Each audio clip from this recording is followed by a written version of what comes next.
ốp ốp là thao à.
hi hae hae he ha ha hae hae ha ha ho ha awas ho ho he he he ai ha ho ho he he he ai ha hae hae ho ha ho ho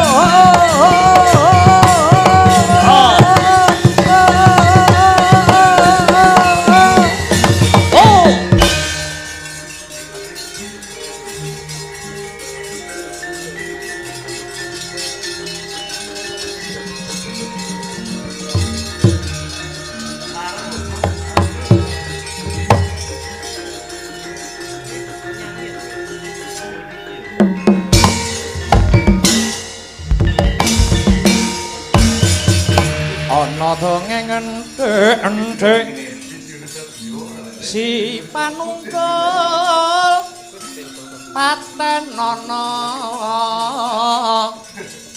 panunggul apa dosane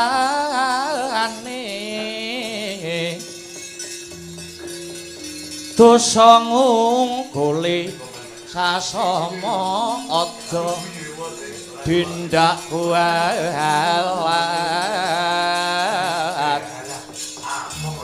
lah iya bener kandhamu lali sumber katiwasan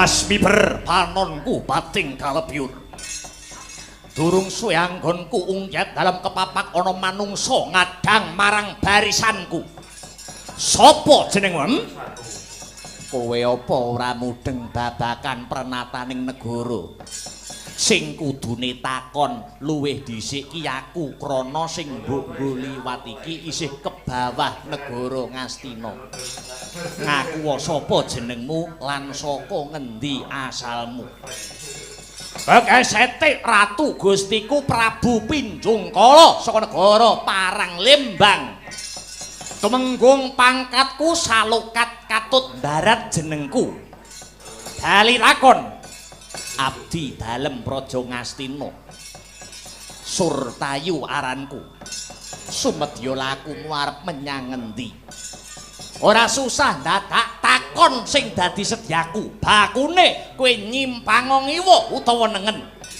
dalan kene arep tak nggo liwat nitik saka mripatmu sing jelalatan mesti kowe duwe niat kang kurang prayoga tumrap katentremaning negara Ngastina becik minggato ora gelem minggat kelakon tak babati barisanmu wani karaku entek wedine kariwanine bagus ngemping loro ginjah pati merangi tatal grajiawu gedhemu cilik dhuwurmu endhek opat kapita kaya buntute ula tapak angin kekejero kaya manuk branjangan lena kaprayitnanmu tebyah dadamu ilang nyawamu rondo bojomu njogeta tak kendangi kowe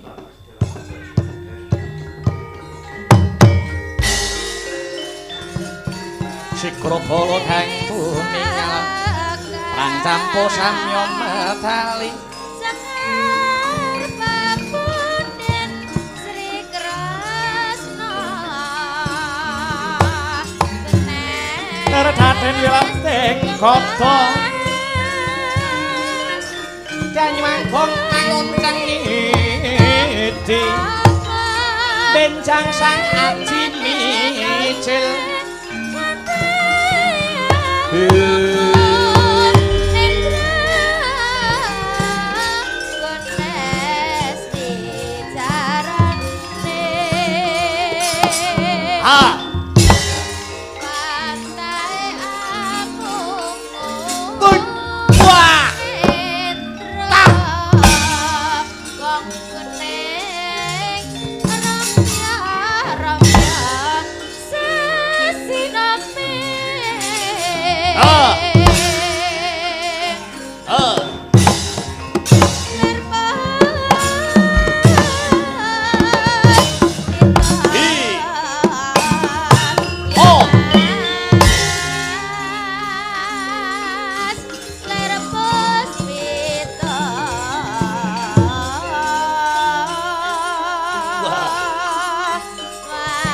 Awas.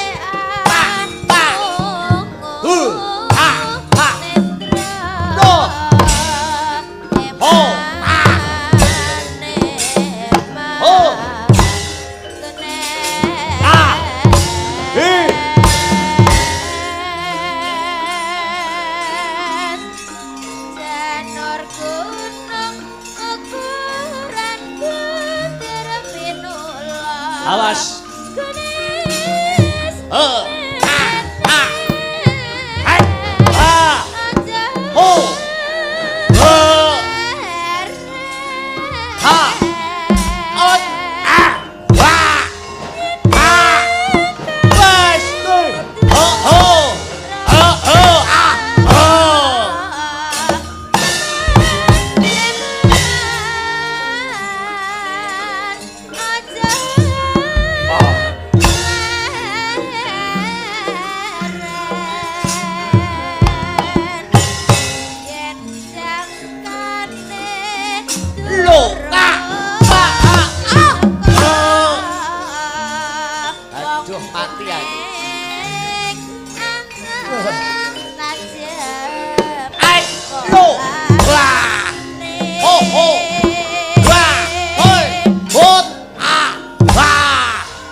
ambruk at lo has wah ho wah lo wah lo. Ayo Bambang Swatama musuhmu.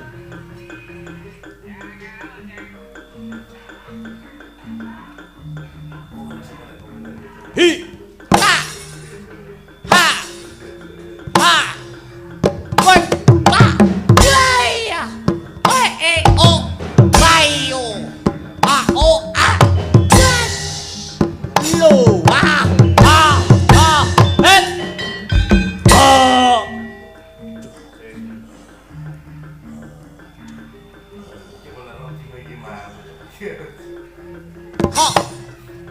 hus ha bayo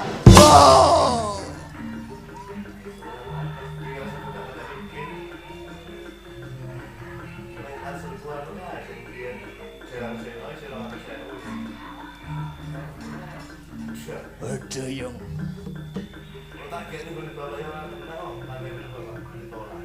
hat a hi a bus was put ek put lo wah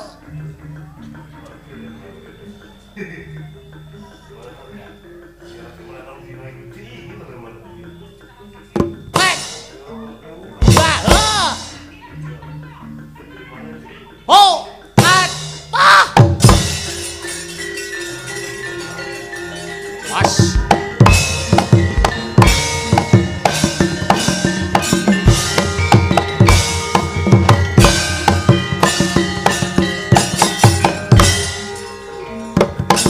oh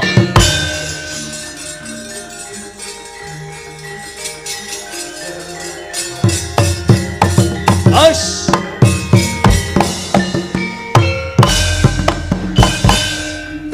keparat si murang tata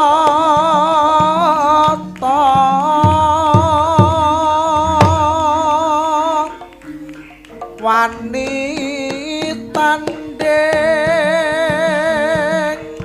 kelawan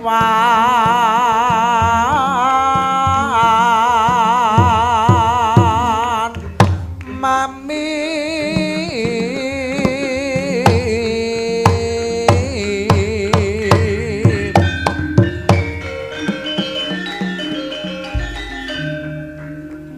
iki satriya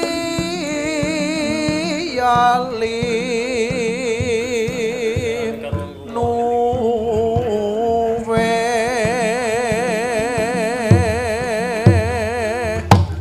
jayeng palu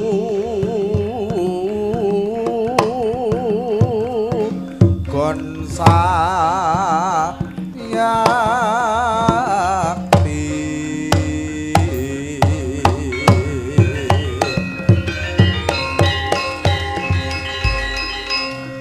apa siratan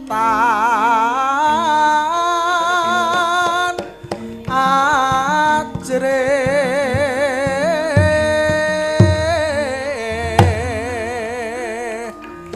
sing olehna prapeng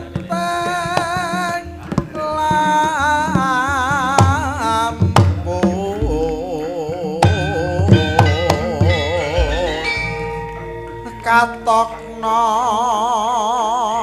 budinira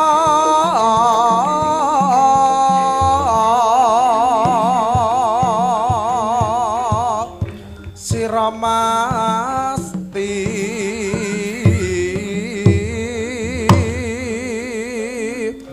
bakal lale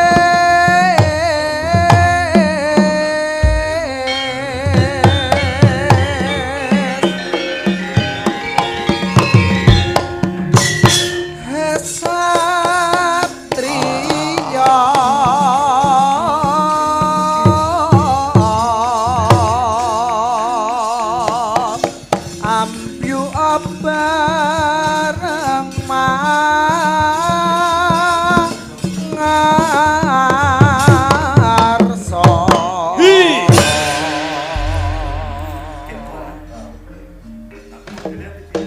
barisan Ngastina ora kena sinangga enteng. Sapa musuhku? Pangeran Anom negara Ngastina Raden Kartomarma kang bakal ngadepi dedhapuranmu. Ludra Parimuka jenengku. Mundura yen isih kepengin dawa umurmu. Sumpahing prajurit gelem mundur yen wis dadi gotongan. Gibeng diengkleh balungmu kowe.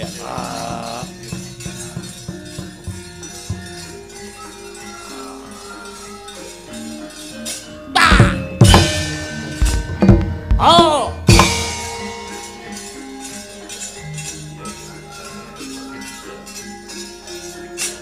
Bro.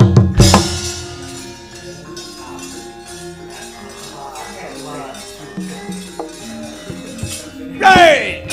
Bro. Bro. Ah. Bro. Bro. Bro. Ah. Kesian. Endo kowe.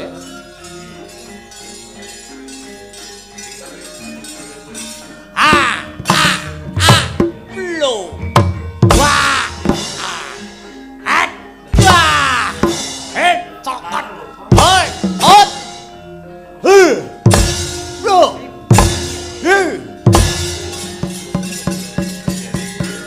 Pas.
mawut kang katrajang ing Dahonawadya sangkep keprabon perang kang obro marakata wadya bala negara parang limbang padha kaseser ing yuda piye biyung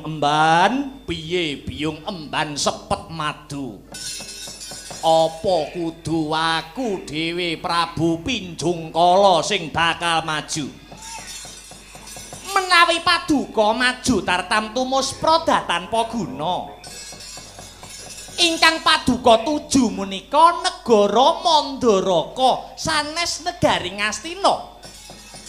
Negari Ngastina menika namung dipun liwati kemawon. Langkung prayogi nyimpang dalan kemawon do sinuwun golek dalan liyane. Sing baku bisa tekan negara Mandaraka. Ya aku manut kowe, Byung.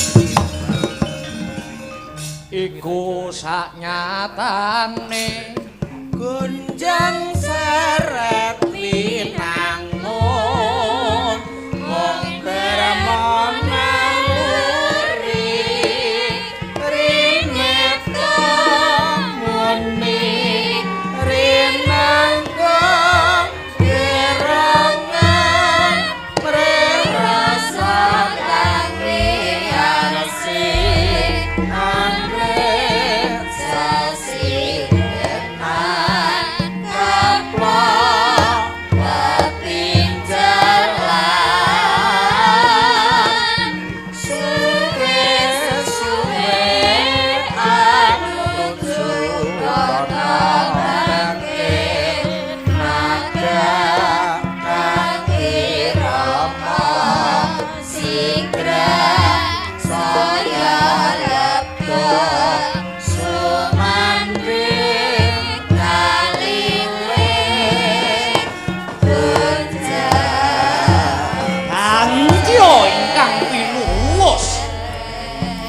menika warnane satriya panengah Pandhawa kekasih Raden Permadi ya Raden Arjuna Janaka ya Raden Kiritin krenteking ati Denira Arsa garwa wanodya ing Mandaraka Dyah Ayu Dewi Banowati Getang kapandu ing kasmaran mring Sang Dyah Ayu nanging ewuh aya ing pambudi Denira Sang Abagus Arsa minangkani satemah ing mangke Dian Permadi manjing sak lebeting alas ngleremke rasa ngeningake pikir sakedap-sakedap Raden Permadi nyawang rimong batik ingkang den agem dasare rimong batik peparing lan yasane Dyah Banowati pramila datan karaos brebes punang luh kaya sinamber gelap batine Dian Permadi mangkono wijiling pangandika Raden Permadi mecah marang sepining swasana suwe-suwe anuju ana kangge madah kangge rama sigra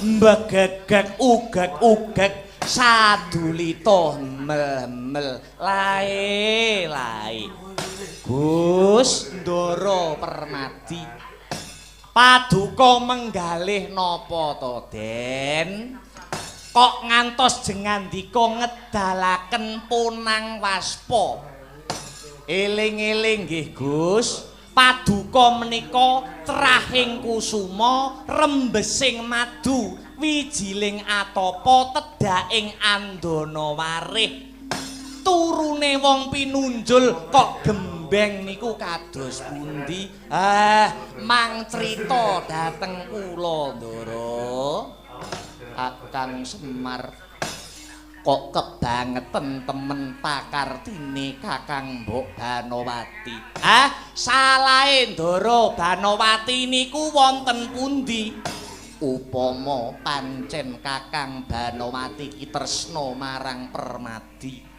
mestine ora kabotan matur ana ngarsane Kanjeng Paman Salyapati mbok menawa Kakang Banowati wis duwe priya sing dadi telenging ati tak kira Paman Salyapati ora bakal kabotan lan ora bakal nampa panglamare Kakang Prabu Kurupati mengki riyen lho Ndara lek kula ngarani lho sedaya niku reka daya kang sarta sanggit rungsite Ndara Banowati merga Ndara Banowati purun dirabi kaliyan Sinuwun Kurupati nanging wonten syarate nggih niku sing maesi utawa dandani manten kakung lan manten putri ora ana liya kejaba satriya bagus kang tanpa cacat njaba jerone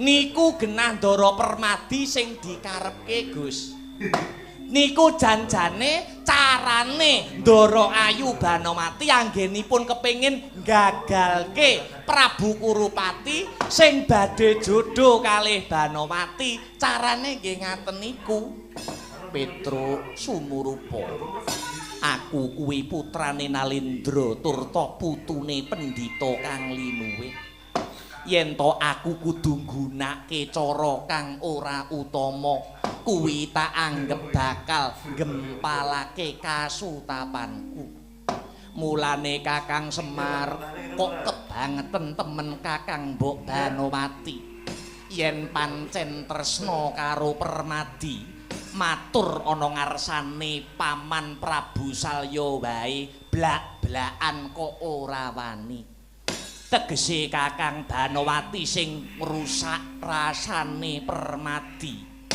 mongko Kakang katresnane Permadi marang Kakang Banowati wis manjing ana balung sungsum mula nganti tak rewangi Permadi sesirih ana tengahing alas Permadi mung bakal nyadong wangsite dewa apa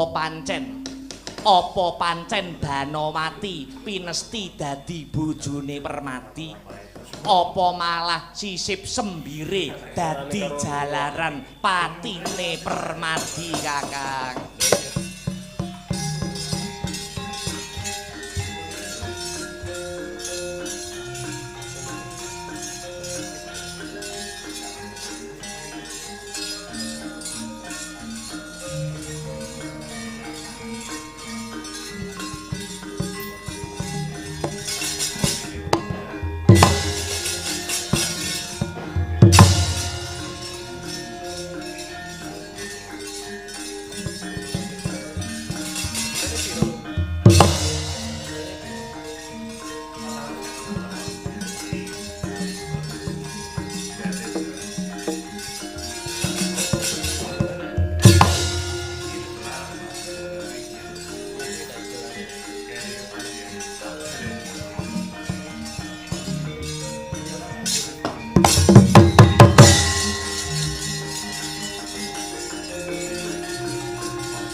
samar pamoring suksma sinukmaya winahya ing asepi sinimpen telenging kalbu tambukaning warana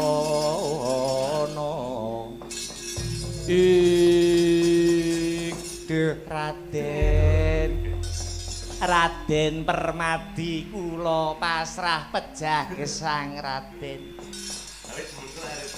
Paman Sengkuni mrepeki ungyaning Permadi lah kok pasrah pati urip liripun kados pundi Paman Raden waleh-waleh menapa menawi paduka badhe ngersakaken wangsuling negari Ngastina mboten sisah ngagem perang ageng Baratayuda Jaya Binangun tartamtu paduka badhe saged ngrenggani negara Ngastina Paman paduka menika ngendika menapa estonipun sekedhap malih keng Raka anak Angger Kurupati badhe seda nganyut tuwuh utawi lampus diri awit rumaos boten badhe kelampahan anggenipun badhe rabi kalian wanita Mandaraka Dewi Banowati menapa sebabipun Paman kamangka Kaka Prabu Kurupati menika Ratu Gung Binetara ber bondo ya ber bandu panglamar sampun dipun tampi kedahipun bungah nanging kenging menapa kok malah ajrih Kang Sarta badhe lampus diri Raden anak Angger Kurupati menika senadyan to sugih bondo sugih bandu nanging panjenenganipun inggih ngrumaosi mbok menawi tulusing katresnan Dewi Banowati menika dhateng jengandika Raden Permadi pramila senadyan panglamar sampun dipun tampi nanging maksih wonten syarat sarananipun inggih menika ingkang maesi temanten kakung lan putri kudu satriya bagus sing tanpa cacat lahir lan batine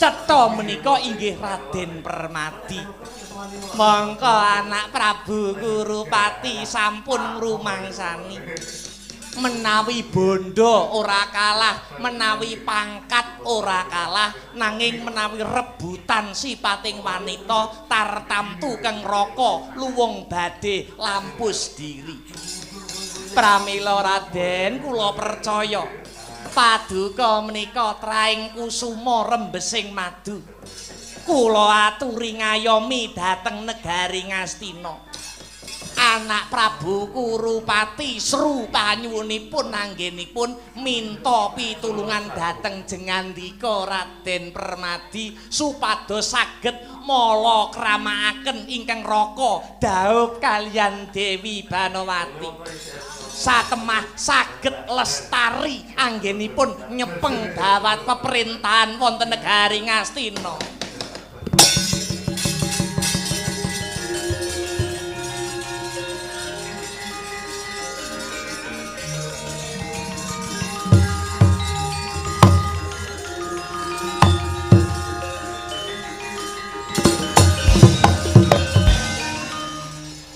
dilema ya Kang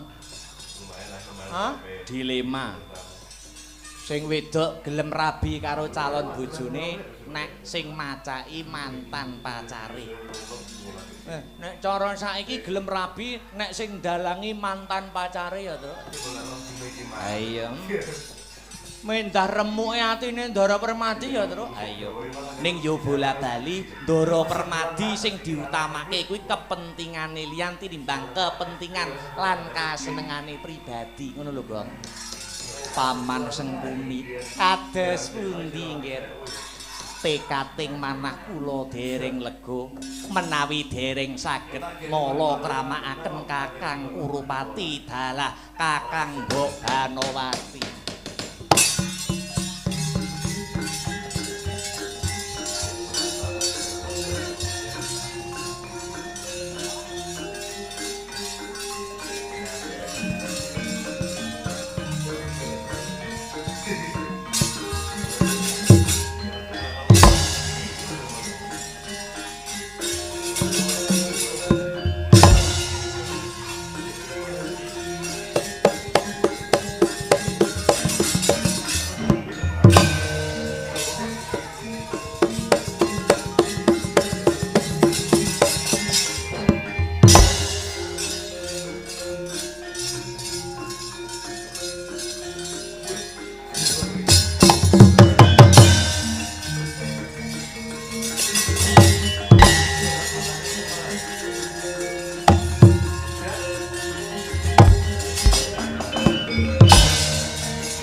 ora mikir.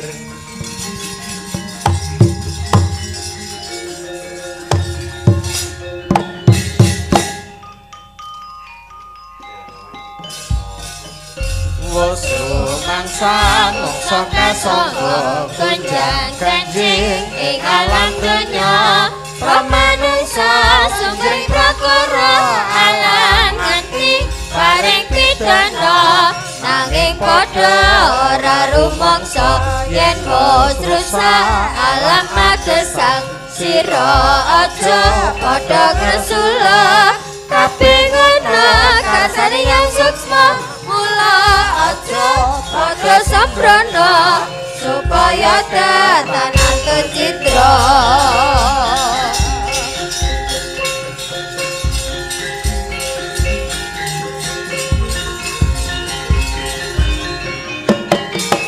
Rire sarta palawon uting ranu tersing ingkang wonten negari Ngastina Prabu Kurupati nedeng nunggu pepajaring jagat nanging maksih sinamun ing sinamudana satemah Prabu Kurupati dereng Hanggarjita mangkono praptaning Dyan Permadi kang sarimbit kalian Patih Sengkuni Hagarya bungae Sang Buminata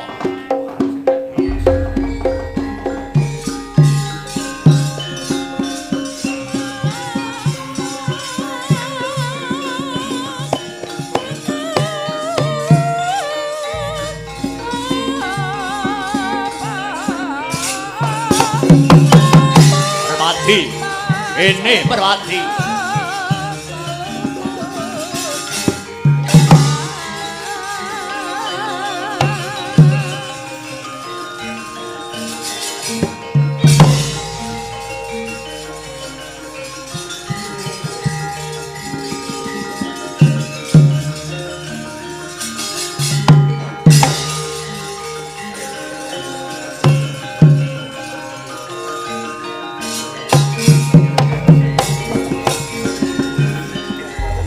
sing langit kelap-kelap katon lerekin sanging alis risang maweh andrung wong sabarang katulu ukir moyak mayik saking cas baliwur lemaris agandrung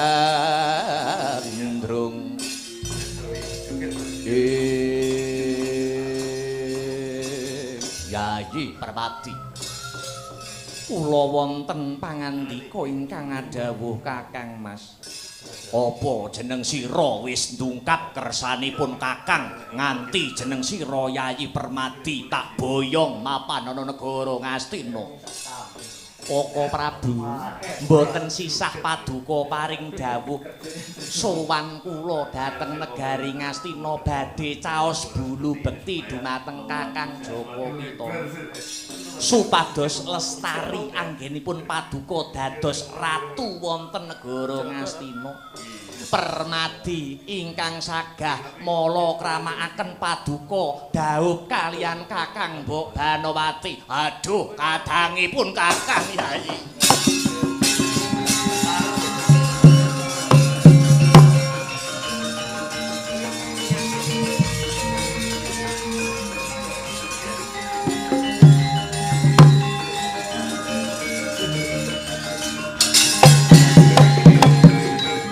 banget panarimanipun Kakang Yudi Paman Sengguni kula wonten dawuh nggih jeneng sira Paman tak dadekke pamonge Permadi yen ana gogroke wulune sak lembar, yen ana bucike kulite Yayi Permadi sing tak tutuh Paman Haryo. Nuwun inggih dhateng sendika Yayi Permadi kula wonten dawuh. Enggalo manjing ana kedaton ketemu lawan Kurawa sing ragil dhewe, Kurawa sing angka 100 ya kuwi Yayi Dursilawati. Tata mungguh uba rampene kanggo pun Kakang Yodi.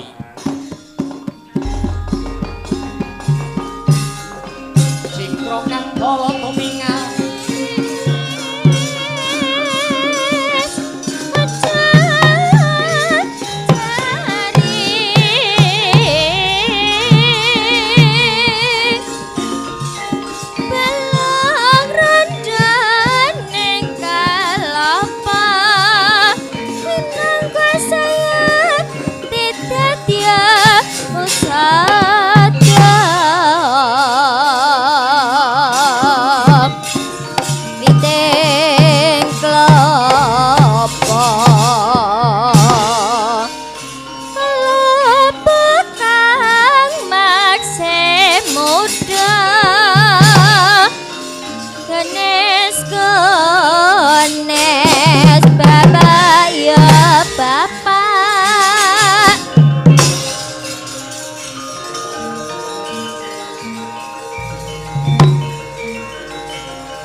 rasa sedina kaya setahun ana rene kaya wong bingung rina bengi tan bisa ambung tansah mikirke sliramu rayaanmu katone petra sebulane iku kok rasa kangenku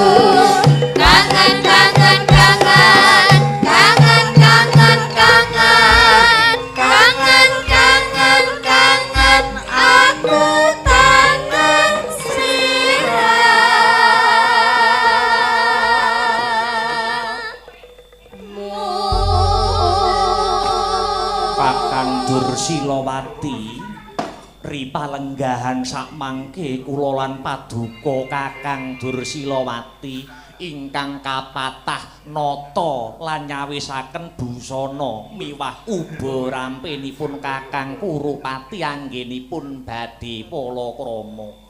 Iya, Di.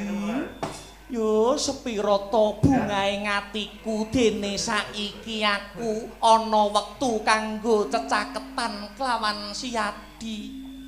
Biyen kae aku wis nate kandha babakan rasa senengku lan rasa tresnaku marang kowe.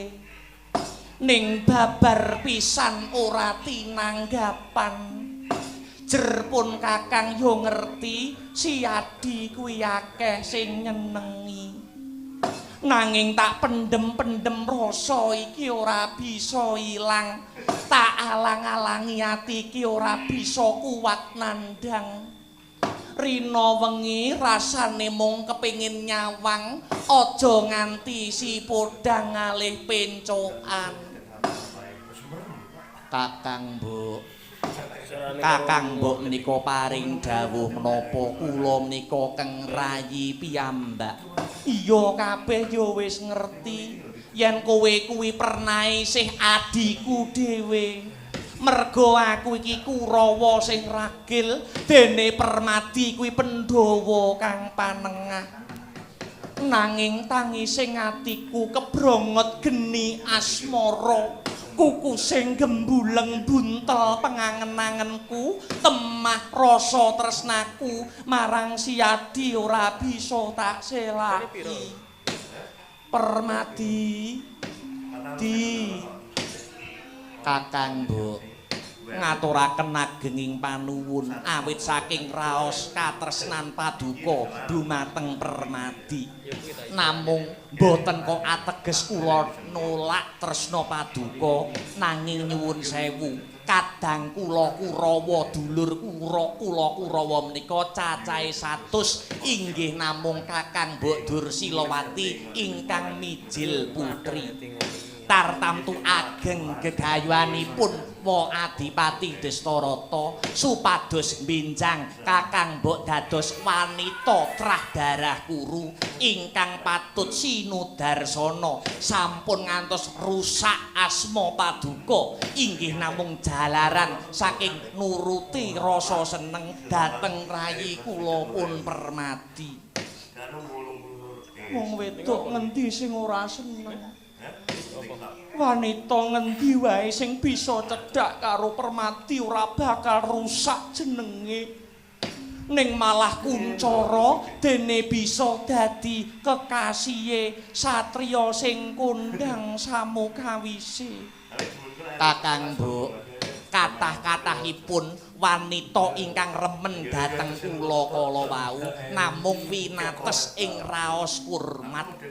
Boten wonten ingkang kepengin lelumban asmara kalian Permadi. Rangandel. Anane aku wani jujur ngucap yen aku seneng karo kowe mergo aku wis ngerti kondhangmu. Yen wong wadon sing padha cedhak lawan siadi kabeh padha entuk jatining pemarem. Kula rumaos mboten nate cedhak kalian wanita sinten-sinten kemawon Kakang Mbok. Wong wedok-wedok sing tau karo kowe mau kabeh do lapor karo aku. Jare siadi wis tau ngenekne. Sowan kula dhateng Kakang Mbok menika keparenge bantu nyawisaken uba rampenipun Kakang Joko Pitana. Kabeh kuwi pancen wis dadi kewajibanku. Ternyatane aku dulure wedok. Ayo Di, aku saguh nyambut gawe bebarengan karo Siadi nanging kudu dirembug dhisik babakan busanane piye, busanane sing ngendi lan liya-liyane nganggo solo basahan apa Yogya. Ayo dibahas bareng ning kamare pun Kakang yo. Ning kamarku hawane santai Permadi. Ayo glenik sing rada suwe yo Di. Engko nek wis mlebu kamarku kuncine tak uncalne ben kowe ora iso buka lawang. Ayo Permadi mampir kamare pun Kakang luwe dhisik yo Di.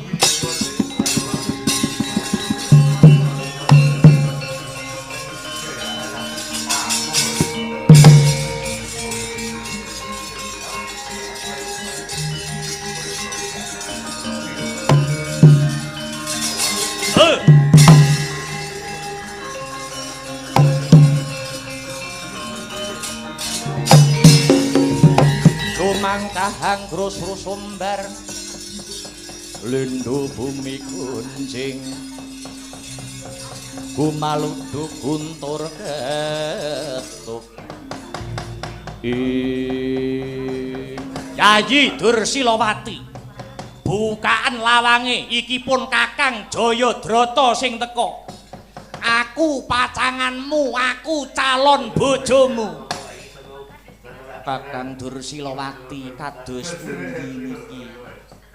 Pacar jenengan pundugi. Duh piye yo Di? Awake dhewe wis kadung kaya ngene. Kula nggih deg-degan Kakang Mbok. Mosok tak temonane pacarku Siadi ning kene ae yo. Mosok kotangku ning ndi mau?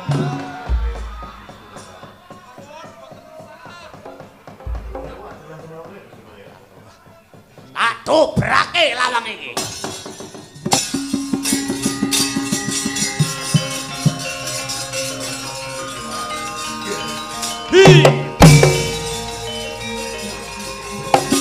Oh.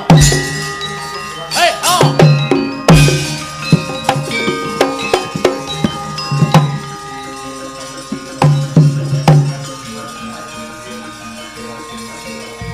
Ah. Oh. Ah.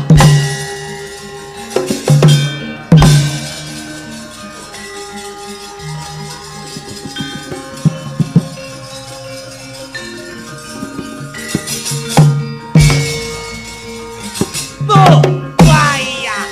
Woi. Vaya. Lo, wah. Go. Bisa, bisa.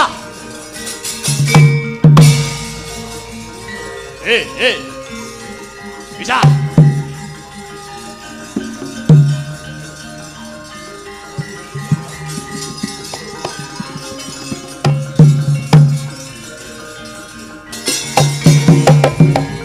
Jayadratha, kowe kuwi kene. Parmadi, lah kok kowe durung budal? Nyuwun pangapunten kula mau dipun nampiraken Kakang Mbok Dursilawati. Wedok ngetek ae. Jayadratha, kowe kuwi mung lagi pacaran karo adikku wadon. Lagi pacar iku wis gedhe sujanamu marang adikku Permadi. Ora usah cemburuan, lagi pacar kok. Penting tugasmu nyopiri nek Dursilawati tanggapan.